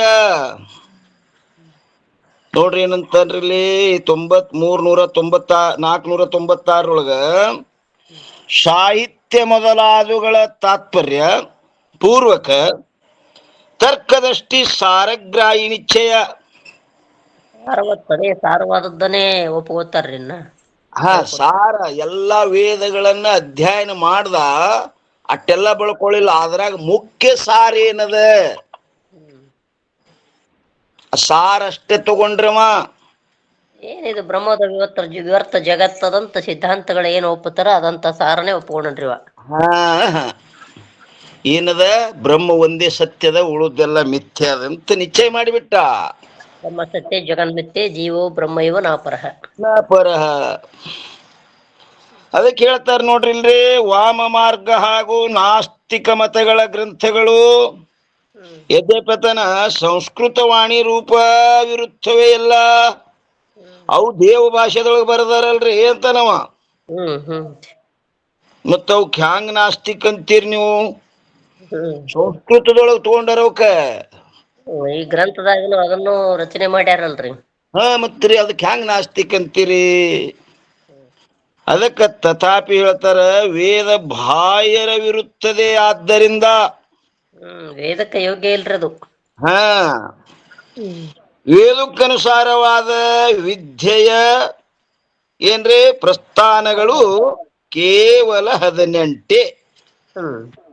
ಕೇವಲ 18 ಪ್ರಸ್ಥಾನಗಳು ಇರುತ್ತವೆ. ಮತ್ತು ಬೇರೆ ಮಮ್ಮಟ ಮೊದಲಾದವರು ಯಾವ ಸಾಹಿತ್ಯ ಗ್ರಂಥಗಳನ್ನು ರಚಿಸಿರುತ್ತಾರೆಯೋ, ಸಾಹಿತ್ಯ ಅನ್ನೋದ್ರ ಮ್ಯಾಗ 527 ನೋಡ್ರಮ್ಮ. ಅಲಂಕಾರಗಳ ಗ್ರಂಥ ಅಷ್ಟೇ ರಪ್ಪರ. ಅಷ್ಟೇ ಅದದು. ಸಾಹಿತ್ಯ ಅಂದ್ರೆ ಅಲಂಕಾರ, ಅಲಂಕಾರ ಮಾಡಿ ಹೇಳುದು. ಏನಂತಾರೆ, ಯಾವ ಸಾಹಿತ್ಯ ಗ್ರಂಥಗಳನ್ನು ರಚಿಸಿರುತ್ತಾರೆಯೋ ಅವು ಕೂಡ ಕಾಮಶಾಸ್ತ್ರದಲ್ಲಿ ಅಂತರ್ಭಾವವಿರುತ್ತವೆ. ಅದರಂತೆ ಸಕಲ ಕಾವ್ಯಗಳಾದರೂ ಕೂಡ ಕೆಲವೊಂದು ಅನ್ನೋದ್ರ ಮ್ಯಾಗ 528. ಏನ್ ಹೇಳ್ತಾರ್ರಿ? ಭಕ್ತಿ ಜ್ಞಾನವೇ ನಾಯಕ ಭೇದ ಹಾಗೂ ರಸಭೇದ ಮೊದಲಾದ ಅರ್ಥಗಳನ್ನು ಪ್ರತಿಪಾದನೆ ಮಾಡುವಂತ ಕಾವ್ಯ ಗ್ರಂಥಗಳು ಎಲ್ರಿ 528 ಎಲ್ಲಿ ಬಂದದ ನೋಡ್ರಿ ಮ್ಯಾಲ. ಇಲ್ಲಿ ಆದ್ರಪ್ಪ. ನಾಯಕ ಭೇದ ರಸಭೇದ ಮೊದಲಾದ ಗ್ರಂಥಗಳನ್ನು ಪ್ರತಿಪಾದನೆ ಮಾಡುವಂತ ಕಾವ್ಯ ಗ್ರಂಥಗಳು. ಕಾವ್ಯಶಾಸ್ತ್ರದಲ್ಲಿಯೂ ಮತ್ತು ಕೆಲವೊಂದು ಅನ್ನೋದ್ರ ಮ್ಯಾಗ 529.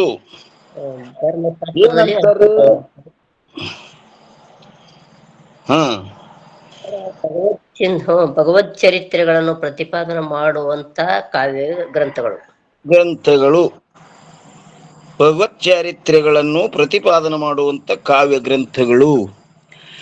ಕೆಲವೊಂದು ಧರ್ಮಶಾಸ್ತ್ರದಲ್ಲಿಯೂ ಅಂತರ್ಭಾವವಿರುತ್ತವೆ. ಈ ರೀತಿಯಿಂದ 18 ವಿದ್ಯೆಯ ಪ್ರಸ್ಥಾನಗಳೆಲ್ಲವೂ ಎಲ್ಲವಪ್ಪ? ಬ್ರಹ್ಮಜ್ಞಾನ ಮೂಲಕ. 18 ಪ್ರಸ್ಥಾನಗಳು ಎಲ್ಲವಪ್ಪ ಅಂತ ಕೇಳಿದ್ರೆ ಅವು ಎಲ್ರಿ? ಬ್ರಹ್ಮಜ್ಞಾನ ಮೂಲಕ ಮೋಕ್ಷಕ್ಕೆ ಕಾರಣಗಳಾಗಿರುತ್ತವೆ. ಯಾಕಂದ್ರೆ ಇವು ಭಗವದ್ಗೀತೆ ಧರ್ಮ ಸಾಧನೆ ಅಂತಃಕರಣ ಶುದ್ಧಿಗೆ ಅದ್ರಾಗ ಅಂತರ್ಭಾವ ಅದಾವ್ರಪ್ಪ. ಧರ್ಮಶಾಸ್ತ್ರಕ್ಕೆ ಅನುಗುಣವಾಗಿ ಅದಾವು. ಅವುಗಳಲ್ಲಿ ಕೆಲವು ಜ್ಞಾನಕ್ಕೆ ಸಾಕ್ಷಾತ್ ಕಾರಣವಾಗಿರುತ್ತವೆ ಮತ್ತು ಕೆಲವು ಪರಂಪರೆಯಿಂದ ಜ್ಞಾನಕ್ಕೆ ಕಾರಣಗಳಾಗಿರುತ್ತವೆ. ಅಂತಃಕರಣ ಶುದ್ಧಿ ದ್ವಾರ ಪರಂಪರಾ ಐತ್ರಿ. ಎಂಬುದನ್ನು ಏನಂದ್ರಮ್ಮ? ಇವು ಪರಂಪರೆ ಸಾಧನ ಅಂತಃಕರಣ ಶುದ್ಧಿಗೆ ಅದುರಪ್ಪರ. ಸಾಕ್ಷಾತ್ ಜ್ಞಾನ ಇದು ಮೋಕ್ಷಕ್ಕಾಯ್ತ್ರಿ. ಮೋಕ್ಷಕ್ಕಾಯ್ತು. ಜ್ಞಾನ ಸಾಕ್ಷಾತ್ ಸಾಧನ. ಇವೆಲ್ಲ ಯಜ್ಞ ಯಾಗಾದಿಗಳನ್ನು ಧರ್ಮ ಕಾರ್ಯಗಳನ್ನೆಲ್ಲ ಪರಂಪರಾ ಸಾಧನ ಎಂಬುದನ್ನು ತರ್ಕದೃಷ್ಟಿಯು ಸಕಲ ಶಾಸ್ತ್ರಗಳ ಅಭಿಪ್ರಾಯವನ್ನು ನಿಶ್ಚಯ ಮಾಡಿದನು. ಯಾರೇ ಕನಿಷ್ಠಾಧಿಕಾರಿಯಾದ ತರ್ಕದೃಷ್ಟಿ ಸಕಲ ಶಾಸ್ತ್ರಗಳ ಅಭಿಪ್ರಾಯವನ್ನು ನಿಶ್ಚಯ ಮಾಡಿದ. ಸಕಲ ಶಾಸ್ತ್ರಗಳ ಪ್ರಯೋಜನ ಏನದಪ್ಪ ಅಂತ ಕೇಳಿದ್ರೆ ಬ್ರಹ್ಮಜ್ಞಾನದಲ್ಲಿ ಕೆಲವು ಸಾಕ್ಷಾತ್ ಅದಾವ, ಕೆಲವು ಪರಂಪರೆ ಅದಾವ ಅಂತ ಹಿಂಗ ನಿಶ್ಚಯ ಮಾಡಿದವ. ಅಭಿಪ್ರಾಯ ಮ್ಯಾಗ ಐತ್ ನೋಡ್ರಿ. ಅಭಿಪ್ರಾಯ ಅಂದ್ರಮ್ಮ ಹೃದಯಗತ ಭಾವೋ ಅಭಿಪ್ರಾಯ. ಅಭಿಪ್ರಾಯ ಎಷ್ಟದ್ರಿ? 530. ಇಲ್ಲಿ ಯಾವನು ಒಬ್ಬ ಸಾರಗ್ರಾಹಿ ದೃಷ್ಟಿ ಉಳ್ಳ ಪಂಡಿತನ ವಚನವು ಈ ಪ್ರಕಾರವಿರುತ್ತದೆ. ಎಷ್ಟ್ರಿ? 530. ಶ್ಲೋಕ ಏನದ್ರಿ? ಭಕ್ತಿ ಜ್ಞಾನೇ ಯತ್ರ ವಿಷ್ಣುರ್ ಯತ್ ವೇದಃ. ಹೋದ್ರಮ್ಮ ಏನಾದ್ರು ಸಣ್ಣ ಅಕ್ಷರ ಕಾಣಿಸೋಲ್ಲ ನನಗೆ. ಭಕ್ತಿ ಜ್ಞಾನೇ ಯತ್ರ ವಿಷ್ಣುರ್ಮತ ವೇದಾಃ ವದಾ ಪ್ರಮಾಹ ಮತಾನಿ ತಾನಿ ಸರ್ವಾಣಿ ಜೀವೋದ್ಧಾರಸ್ಯ ಹೇತವ. ಅಶ್ಚಾರ್ಥ ಯಾವ ಮತಗಳಲ್ಲಿ ವಿಷ್ಣು ವ್ಯಾಪಕವಾದ ಪರಮಾತ್ಮನ ಭಕ್ತಿ ಅಥವಾ ಜ್ಞಾನವಿರುವುದು, ಪುನಃ ಯಾವ ಮತಗಳಲ್ಲಿ 4 ವೇದಗಳು ಪರಮ ಪ್ರಮಾಣಗಳಿರುವವು, ಆ ಸರ್ವ ಮತಗಳು ಸಾಕ್ಷಾತ್ ಅಥವಾ ಪರಂಪರಾದಿಂದ ಜೀವಿಗಳ ಉದ್ಧಾರಕ್ಕೋಸ್ಕರವಾಗಿಯೇ ಇರುತ್ತದೆ. ಜೀವಿಗಳ ಉದ್ಧಾರಕ್ಕೋಸ್ಕರವಾಗಿ ಅರ್ಥನ ಹೇಳಿದ್ರಿ. ಅರ್ಥ ಹೇಳಿದ್ರು ನೋಡ್ರಿ. ಏನ್ರಿ? ಯಾವ ಮತಗಳಲ್ಲಿ ವಿಷ್ಣುವಿನ ವ್ಯಾಪಕವಾದ ಪರಮಾತ್ಮನ ಭಕ್ತಿ ಅಥವಾ ಜ್ಞಾನವಿರುವುದು, ಪುನಃ ಯಾವ ಮತಗಳಲ್ಲಿ 4 ವೇದಗಳ ಪರಮ ಪ್ರಮಾಣಗಳಿರುವವು, ಈ ಸರ್ವ ಮತಗಳು ಸಾಕ್ಷಾತ್ ಅಥವಾ ಪರಂಪರಾದಿಂದ ಜೀವಿಗಳ ಉದ್ಧಾರಕ್ಕೋಸ್ಕರವಾಗಿಯೇ ಇರುತ್ತವೆ. ಅವು ಪರಂಪರೆ ಇರ್ಲಿ ಸಾಕ್ಷಾತೆ ಇರ್ಲಿ, ಅವು ಎದಕ್ಕಪ್ಪ ಅಂತ ಕೇಳಿದ್ರ ಜೀವಿಗಳ ಉದ್ಧಾರಕ್ಕೋಸ್ಕರವಾಗಿಯೇ ಇರುತ್ತವೆ. ಜೀವಿಗಳ ಉದ್ಧಾರಕ್ಕಾಗಿನೇ ಅದಾವ್ರಿ ಅವೆಲ್ಲ. ಅದನ್ನ ಅಂತಃಕರಣ ಶುದ್ಧಿ ಮಾಡ್ಕೊಳ್ಳೋದು ಉದ್ಧಾರನೇ ರೀ. ಮುಂದೆ ಮೋಕ್ಷ ಸದನ ಸೇರೋದು ಅದು ಉದ್ಧಾರನೇ ಅದಲ್ರಿ. ಪರಮ ಉದ್ಧಾರ ಅದು ರೀ. 30ನೇ ಟಿಪ್ಪಣಿ ಎಲ್ಲಿ ಬಂದಿತ್ತು ರೀ? ಇದು ಅಭಿಪ್ರಾಯ ನಿಶ್ಚಯವನ್ನು ಮಾಡಿದನು ಯಾರೋ ತರ್ಕದೃಷ್ಟಿ ಸಕಲ ಶಾಸ್ತ್ರಗಳದ್ರಿ. ಯದ್ಯಪಿ ಉತ್ತರ ಮೀಮಾಂಸವನ್ನು ಹೊರತುಪಡಿಸಿ ಹೇಳ್ತಾರ ನೋಡ್ರಿ. ಎಂಬುದನ್ನು ತರ್ಕದೃಷ್ಟಿಯ ಸಕಲ ಶಾಸ್ತ್ರಗಳ ಅಭಿಪ್ರಾಯವನ್ನು ನಿಶ್ಚಯ ಮಾಡಿದನು. ಅದ್ರ ಮ್ಯಾಗ ಬಂದಿತ್ತು ನೋಡ್ರಿ. ಇಲ್ಲಿ ಏನ್ ಬಂದಿತ್ತದು ಟಿಪ್ಪಣಿ ನೋಡ್ರಿ. ಎಂದು ಅಲ್ಲಿ ಯಾವನು ಒಬ್ಬ ಸಾರಗ್ರಾಹಿ ದೃಷ್ಟಿಯುಳ್ಳ ಪಂಡಿತನ ವಚನವು ಈ ಪ್ರಕಾರವಿರುತ್ತದೆ. ಸಾರಗ್ರಾಹಿ ಅಂದ್ರಮ್ಮ ಅದೇ ಸಾರವಾದದ್ದನ್ನೇ ಒಪ್ಕೋತ ನೋಡ್ರಪ್ಪರ. ಎಲ್ಲ ಏನ ಕೊಡ ಹಾಲಿನೊಳಗ ಒಂದ್ ಚರಿಗೆ ತುಪ್ಪ ಹೆಂಗದ ಹಂಗ ಇಡೀ ಏನು ಜ್ಞಾನದಲ್ಲಿ ವೇದಗಳಲ್ಲಿ ಏನದ ಅದೇ ಸಾರನೇ ಇದೆ, ತತ್ವ ಸಾರನೇ ಇದೆ. ಇಲ್ಲಿ ಸಾರಗ್ರಾಹಿ ದೃಷ್ಟಿ ಅಂದ್ರ ಬಾಲ್ಯಾದಪಿ ಶುಭಾಷಿತಂ ಗ್ರಾಹ್ಯ. ಅಂದ್ರಿ ಕಾಂಚನಂ ಹೇಯಾಗತಿ ಕಾಂಚನಂ. ಹ ಹ್ಮ್. ಬಾಲ್ಯಾದಪಿ ಸುಭಾಷಿತಂ ಗ್ರಾಹೆ ಹ್ಮ್. ವಿಷಾದಪಿ ಅಮೃತಂ ಗ್ರಾಹೆ. ಹ್ಮ್. ಇನ್ನ ಕಾಂಚನಂ ಹೇಯಾದಪಿ ಕಾಂಚನಂ ಗ್ರಾಹೆ. ಹ್ಮ್. ಹೇಯಾದಪಿ ಕಾಂಚನಂ ಗ್ರಾಹೆ. ಹ್ಮ್. ಇನ್ನೊಂದ್ರಿ ದುಸ್ನೇಹದಲ್ಲಿ ಅಮೃತ ವಚನ ಅಲ್ಲೇನು ಸುಭಾಷಿತ ಒಪ್ಕೋತಾನ್ರಿ ಪರ. ಒಳ್ಳೆ ಕೆಟ್ಟವನಿದ್ರುನು ಒಂದ್ ಒಳ್ಳೆ ಮಾತಿದ್ರು ಒಪ್ಕೋತಾನ್ರಿ. ಅಮಿತ್ರಪಿ ಸದ್ವರ್ತನಂ ಗ್ರಾಹ್ಯ. ಹ್ಮ್. ಅಮಿತ್ರ ಅಂದ್ರೆ ವೈರಿ. ಹ್ಮ್. ಅಮಿತ್ರಪಿ ಸದ್ವರ್ತನಂ ಗ್ರಾಹ್ಯ. ಹ್ಮ್. ಮೊದಲನೇದ್ದೇನ್ರಿ ಬಾಲ್ಯಾದಪಿ ಸುಭಾಷಿತಂ ಗ್ರಾಹ್ಯ. ಬಾಲಕನಿದ್ದರು ಸಣ್ಣ ಬಾಲಕ ಇದ್ರು ಸಹಿತ ಹ್ಮ್. ಇದಾನ್ ಹೇಳ್ತದ ಸಣ್ಣ ಪಾರತ್ ಹಿಂಗ್ ತಿರಸ್ಕಾರ ಮಾಡ್ಬೇಡ. ಹ್ಮ್. ಅಲ್ಲಿ ಒಳ್ಳೆ ಮಾತುಗಳಿದ್ದು ಅಂದ್ರೆ ಆ ಸಣ್ಣ ಬಾಲಕನಿಂದು ಆ ಮಾತನ್ನ ಗ್ರಹಣ ಮಾಡು.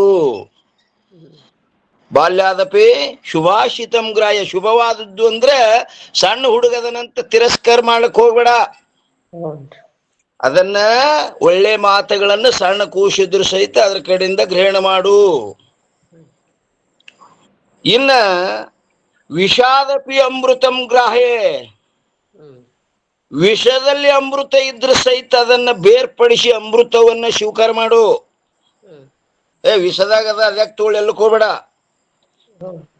ಅದನ್ನ ಬೇರ್ಪಡಿಸಿ ಶುಚಿರ್ಭೂತ ಮಾಡಿ ಅದನ್ನ ಸ್ವೀಕಾರ ಮಾಡು. ಇನ್ನ ಹೇಯಾದಪಿ ಕಾಂಚನಂ ಗ್ರಾಹ್ಯ. ಬಂಗಾರ ವಸ್ತು ಎಲ್ಲಿ ಹೇಸಿಯಾಗಿ ಬಿದ್ದದಂದ್ರೂ ತಗೋತೀವಲ್ರಿ. ಮತ್ತೆ ಕಿಮ್ಮತ್ತಿಂದದ ಬಹಳ. ಹ್ಮ್. ಚರ್ಗಿ ತಗೊಂಡು ಹೋಗಿ ನೀರ್ ಮುಟ್ಟಿ ಹಿಂಗ್ ಎದ್ದು ಕೈ ಜಾಡಿಸದಾಗ ಹೋಗಿ ಬಿತ್ರಿ ಅದ್ರಾಗೆ 2 ತೊಲಿದ್ ಉಂಗ್ರ. ಹ್ಞೂನ್ರಿ. ಮತ್ತೆ ಅನ್ ಬಿಟ್ಟು ಬರ್ಬೇಕ್ರಿ ಅದಕ್ಕೆ. ಇಲ್ರಪ್ಪ. ಯಾಕ ಕಿಮ್ಮತ್ತಿಂದದ ಬಹಳ. ಹ್ಮ್. ತಗೋದನ್ನ. ಇನ್ನ ಅಮಿತ್ರಪಿ ಸದ್ವರ್ತನಂ ಗ್ರಾಹ್ಯ. ಅಮಿತ್ರ ಅಂದ್ರೆ ವೈರಿ ಅದನವ.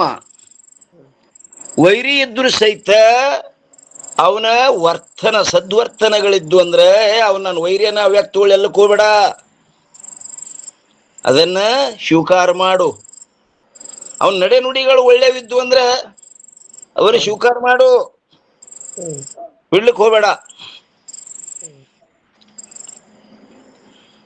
ಏನ್ರಿ ಎಂತ ಒಂದ್ ಏನಾರ ದೈವಿ ಗುಣ ಇದ್ದೇ ಇರ್ತದಲ್ರಿ ಅದನ್ನ ಸ್ವೀಕಾರ ಮಾಡಂತಾರ. ಅಲ್ಲಿ ಸಾರಗ್ರಾಹಿ ಸಾರ ಮಾತ್ರ ನೀ ಗ್ರಹಣ ಮಾಡು. ಕೆಟ್ಟದ್ದನ್ನ ಬಿಟ್ಬಿಡು. ವೈರಿ ಅಂತೇಳಿ ಬಿಟ್ಟು ಎಲ್ಲಾರಿ ಬಿಟ್ಟು ಅಂದ್ರೆ ಅದು ಒಳಗ್ ಚಲೋ ಅದ. ಒಳಗ ನಿನ್ನ ಕಲಿಯುವಂತವ ನಿನ್ನ ಜೀವನದಲ್ಲಿ ಸುಖಿ ಕೊಡಂತವ ಒಳಗ ಅವನ್ನು ಸ್ವೀಕಾರ ಮಾಡು. ಕೆಟ್ಟನವ ಅಂತೇಳಿ ಅವನ ಕೈ ನೋಡ್ಬೇಡ. ಅವನ ನಡೆ ನುಡಿಗಳು ಒಳ್ಳೆ ಆಚರಣೆಗಳಿದ್ದು ಅಂದ್ರೆ ಸ್ವೀಕಾರ ಮಾಡು. ಇನ್ನೊಂದೇನಂತಾರ್ರಿ, ಸಂಸಾರೇ ಸುಖಿನೋ ಜೀವ ಭವಂತೆ ಗುಣಗ್ರಾಹ್ಯಕ. ಸಂಸಾರೇ ಸುಖಿನೋ ಜೀವ ಭವಂತೆ ಗುಣಗ್ರಾಹ್ಯಕ. ಸಂಸಾರದಲ್ಲಿ ಯಾರು ಸುಖಿಗಳಾಗ್ತಾರಪ್ಪ ಅಂತ ಕೇಳಿದ್ರೆ ಗುಣಗ್ರಾಹ್ಯ. ಅವು ಸದ್ವರ್ತನೆಗಳನ್ನು ಗುಣಗ್ರಾಹ್ಯ ಮಾಡುವವರು. ಏನ್ರಿ? ಏನ್ರ ಪ್ರಪಂಚದೊಳಗಿದ್ದುಕೊಂಡ್ರು ಸುಖ ಹೊಂದಬೇಕಾದ್ರೆ ಅವರಲ್ಲಿ ಒಳ್ಳೆ ಗುಣ ಇತ್ತಂದ್ರ ಒಳ್ಳೆ ಗುಣಗಳನ್ನು ಗ್ರಹಣ ಮಾಡಲ್ಲ. ಸಂಸಾರದಲ್ಲಿ ಸುಖಿ ಆಗ್ಬೇಕಾದ್ರೆ ಅಲ್ಲೇನು ಒಳ್ಳೆವನ್ನ ಆರಿಸಿಕೋ. ಕೆಟ್ಟದ್ದನ್ನು ಬಿಟ್ಟು ಬಿಡು. ಅದು ಹೆಂಗಪ್ಪ ಅಂದ್ರೆ ಕೃಷ್ಣ ಮತ್ತು ಸುಧಾಮ ಇಬ್ರು ವಾಕಿಂಗ್ ಹೊಂಟಿರ್ತಾರೆ. ಹೋಗು ಮುಂದ ಅಲ್ಲಿ ಏನಾಗಿತ್ತು, ರೋಡ್ ಮ್ಯಾಗ ಒಂದು ಮೋಟ್ರಕ್ ಸಿಕ್ಕ ನಾಯಿ ಸತ್ತು ಬಿದ್ದಿತ್ರಿ. ಅದು 2-3 ದಿನಕ್ಕೆ ಹಿಂಗ ಸೆಟದಿತ್ರಿ. ಭಯಂಕರ ನಾತಿಟ್ಟಿತ್ತು. ಸುಧಾಮಂದ ಏನ್ರಿ ಎಷ್ಟು ಹೊಲಸನ ಅರ್ತದಿದು ಅಂದವ. ಕೃಷ್ಣಂದ ಹಲ್ಲೆಟ್ಟು ಬೆಳಗವ್ ನೋಡು ಅಂದವ. ಹಲ್ಲ ಅದು ಎಂದು ತಿಕ್ಕಿಲ್ಲದ ಅಲ್ಲ, ಬೆಳಗ್ ಹೊಳಿತೀವ್ರಿ ಹಲ್ಲ. ಹಲ್ಲ ಎಷ್ಟು ಬೆಳಗವ್ ನೋಡಪ್ಪ. ನಾವು ದಿನ ತಿಕ್ತೇವಂದ್ರೆ ನಮ್ಮ ಹಟ್ಟು ಬೆಳ ಹೊಂಡಲ್ಲ. ಅದ್ರ ಹಲ್ಲ ಎಷ್ಟು ಬೆಳಗವ ಅಂದ್ರೆ ಒಳ್ಳೇದನ್ನೇ ನೋಡಿದ ಅಂತ. ಅದಕ್ಕ ಸಂಸಾರೇ ಸುಖಿನೋ ಜೀವ ಭವಂತೆ ಗುಣಗ್ರಾಹಯಕ. ಅದಕ್ಕೆ ಹೇಳ್ತಾರ ನೋಡ್ರಿ, ಏನ್ ಹೇಳಿದ್ರು ಇಲ್ಲಿ ಮ್ಯಾಲ. ಹೌದು, ತರ್ಕದೃಷ್ಟಿಯು ಈ ರೀತಿಯಾದ ಮೂಲ ತಿರುಳನ್ನು ನಿಶ್ಚಯ ಮಾಡಿರುತ್ತಾನೆ ಸಾರಗ್ರಾಹಿ. ಯಾರಿ ತರ್ಕ ದೃಷ್ಟಿಯು ಸಕಲ ಶಾಸ್ತ್ರಗಳ ಅಭಿಪ್ರಾಯವನ್ನು ನಿಶ್ಚಯ ಮಾಡಿದನು. ಅದಕ್ಕೆ ಯದ್ಯಪಿ ಅಂತಾನೆ ಏನಂತನ್ರಿ ಇಲ್ಲಿ, ನೀವು ಕೆಳಗ್ ಬಂದಿರಿ. ಯದ್ಯಪಿ ಉತ್ತರನು ಮುಗಿತು, ಏನು ಮೋಕ್ಷಕ್ಕೆ ಉಪಯೋಗ ಇರುತ್ತದೆ ಎಲ್ರಿ ಟಿಪ್ಪಣ್ಯಾಗ ದೃಷ್ಟಿಯಿಂದ ತರ್ಕ ಮ್ಯಾಲ ಬರ್ರಿಮ್ಮ, ನೀವು ಟೀಕಾದಾಗ ಬರ್ರಿ. ಹೌದ್ರಿ ಹ್ಞೂನ್ರಿ. ಹಾ, ಎಲ್ಲಿ ಟಿಪ್ಪಣಿ ಬಂದದ 530 ಅಲ್ಲಿ ಬರ್ರಿಮ್ಮ. ಹೌದು. ತರ್ಕದೃಷ್ಟಿಯು ಸಕಲ ಶಾಸ್ತ್ರಗಳ ಅಭಿಪ್ರಾಯವನ್ನು ನಿಶ್ಚಯ ಮಾಡಿದನು. ಹೌದು. ಅದಕ್ಕೆ ಯದ್ಯಪಿ ಅಂತನ ಉತ್ತರ ಮೀಮಾಂಸವನ್ನು ಹೊರತುಪಡಿಸಿ ಉಳಿದ ಸಕಲ ಶಾಸ್ತ್ರಗಳು ಜಿಜ್ಞಾಸುಗಳಿಗೆ ಹೇಯವಿರುತ್ತವೆ ಎಂಬುದನ್ನು ಶಾರೀರಿಕದಲ್ಲಿ ಸೂತ್ರಕಾರರು ಯಾರ್ರೀ?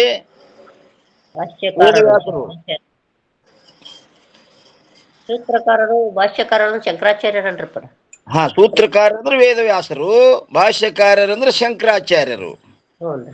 ನೋಡ್ರಿ ಏನಂತಾರ್ರಿ, ಯದ್ಯಪಿ ಏನಂತನವ,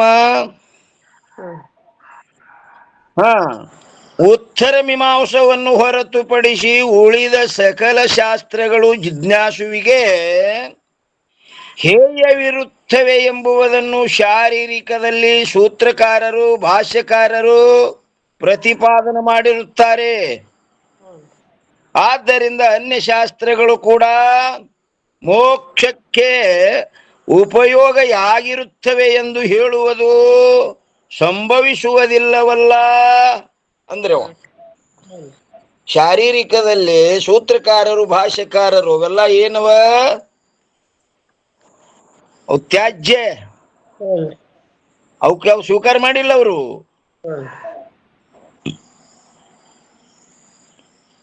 ಮೋಕ್ಷಕ್ಕೆ ಜಿಜ್ಞಾಸುಗಳಿಗೆ ತಿಳ್ಕೊಳಕ್ ಅವು ಯೋಗ್ಯ ಅಲ್ಲ ಅಂತ ಅವನು ಸ್ವೀಕಾರ ಮಾಡಿಲ್ಲ.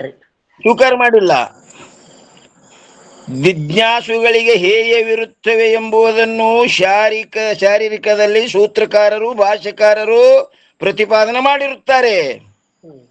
ಆದ್ದರಿಂದ ಅನ್ಯ ಶಾಸ್ತ್ರಗಳು ಕೂಡ ಮೋಕ್ಷಕ್ಕೆ ಉಪಯೋಗವಾಗಿರುತ್ತವೆ ಎಂದು ಹೇಳುವುದು ಸಂಭವಿಸುವುದಿಲ್ಲವಲ್ಲ ಅಂತಿಮ ಯದ್ಯಪಿ ಅಂತನ್ರಿ. ಯಾಕಂದ್ರೆ ತರ್ಕ ದೃಷ್ಟಿ ಸಾರಗ್ರಾಹ್ಯದಿಂದ ಪ್ರತಿಯೊಂದು ಶಾಸ್ತ್ರಗಳು ಅವು ಪರಂಪರೆಯಿಂದಾಗಲಿ ಸಾಕ್ಷಾತ್ ಆಗಲಿ ಮೋಕ್ಷಕ್ಕೆ ಸಾಧನವಂತವ ನಿಶ್ಚಯ ಮಾಡಿದ್ರೆ ಇವ ಯದ್ಯಪಿಗಾರ ಸಂಶಯ ತೆಗೆದನಲ್ಲಿ. ಅನ್ಯ ಶಾಸ್ತ್ರಗಳು ಅಲ್ಲಿ ತ್ಯಾಜ್ಯವಿರುತ್ತವೆ ಜಿಜ್ಞಾಸುವಿಗೆ ಅಂತ ಹೇಳ್ಯಾರಲ್ರಿ, ನೀವರೇ ಅವು ಮೋಕ್ಷಕ್ಕೆ ಸಾಧನವಂತೀರಿ ಹಿಂಗ್ ಸಂಶಯ ಮಾಡ್ಯಾನ್ರಿ ಅವ. ಅದಕ್ಕೆ ತಥಾಪಿ ಏನ್ ಹೇಳ್ತಾರ ನೋಡ್ರಿ, ಸಾರಗ್ರಾಹಿ ದೃಷ್ಟಿಯಿಂದ ಅಲ್ಲಿ ಸಾರು ಮಾತ್ರ ತಗೊಂಡಿವಪ್ಪ, ಉಳುದೆಲ್ಲ ಗೊಳೆ ಮಾಡ್ಕೊಂಡಿಲ್ಲ ನಾವು. ಅದ್ರ ಮುಖ್ಯ ಒಳಗೆ ಏನು ಸಾರ್ ಅದಾವಲ್ಲ ಆ ಸಾರ್ ತಗೊಂಡಿವಿ.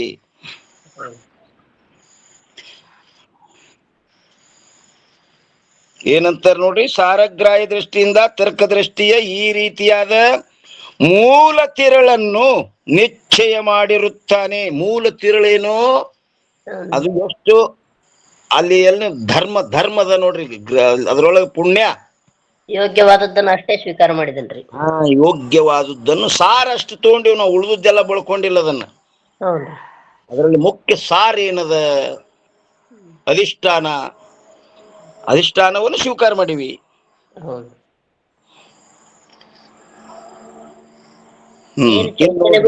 ಎಲ್ಲ ಇವೆಲ್ಲ ಅಸ್ಥಿರದವ, ಇದೊಂದು ಸ್ಥಿರವಾದದ್ದಂತ ಇದನ್ನ ಒಪ್ಪಿಕೊಂಡ್ರಿ ಪರ. ಒಂದೇ ಒಂದು ಏನದ ಅಧಿಷ್ಠಾನ, ಅದೊಂದು ಸತ್ಯದ. ಇನ್ನು 497ನೇ ಅಂಕದಲ್ಲಿ ಒಬ್ಬ ವಿದ್ವಾನನೊಡನೆ ತರ್ಕದೃಷ್ಟಿಯ ಸಂದರ್ಶನ. ಅಂದ್ರೆ ಇಲ್ಲಿ ತನ ನಾ ಏನ್ ನಿಶ್ಚಯ ಮಾಡಿದ ನಂದೇ ನಾ ಖರಿ ಅಂದ್ರೆ ಹಂಗ, ಅದನ್ನು ಒಬ್ಬ ವಿದ್ವಾನನ ಮುಂದಿಟ್ಟು ಅದನ್ನು ಪರೀಕ್ಷೆ ಮಾಡಿ ಅದನ್ನ ಚಾಳಸಿ ನೋಡ್ಬೇಕಲ್ಲ, ಅವ ಹೌದಂದ್ರೆ ಚಲೋ, ಮತ್ತ ನಂದೇನ ಹೌದಂದ್ರೆ ಹಂಗಂತೇಳಿ ಏನ್ ಮಾಡ್ತಾನ್ರಿ, ವಿದ್ವಾನನೊಡನೆ ತರ್ಕದೃಷ್ಟಿಯ ಸಂದರ್ಶನ. ನಾವ್ ತಿಳ್ಕೊಂಡಿದ್ದೀರಿ ಏನ್ ಬರಬರಿ ಅದನಂತ ಮತ್ ತಿಳಿದಂತ ಜ್ಞಾನಿ ಬಲ್ಲಿ ಹೋಗಿ ಕೇಳ್ತಾನ್ರಿಪ್ಪ. ಇದು ನಾ ತಿಳ್ಕೊಂಡದ್ದು ಬರೋಬರಿ ಏನ್ ಇದ್ರಾಗ ತಪ್ಪು ಅಂತ ಅವನ ಬಲ್ಲಿ ಹೋಗಿ ಅವ್ರ ಮುಂದೆ ಸಂದರ್ಶನ ಮಾಡ್ತಾರ್ರಿ. ಆ ವಿಷಯ ನಾಳಿನ ದಿವಸ ನೋಡೋಣ್ರಮ್ಮ. ನಮಸ್ಕಾರ. ಇಲ್ಲಿಯ ಪರ್ಯಂತರ ಸದ್ಗುರುಗಳ ಕೃಪಾಶೀರ್ವಾದದಿಂದ ನಡೆದು ಬಂದ ವಿಷಯ ಈ ವಾಗ್ರೂಪ ಸೇವೆ ಗುರುಪಾದದಲ್ಲಿ ಅರ್ಪಿಸಿ ಇವತ್ತಿನ ವಿಷಯಕ್ಕೆ ಮಂಗಲ ಹೇಳುಣ್ರಿ. ಎಲ್ಲ ಮಹಾತ್ಮರ ಮಾತೆಯರ ಪಾದಕ್ಕೂ ನಮಸ್ಕಾರ. ಓಂ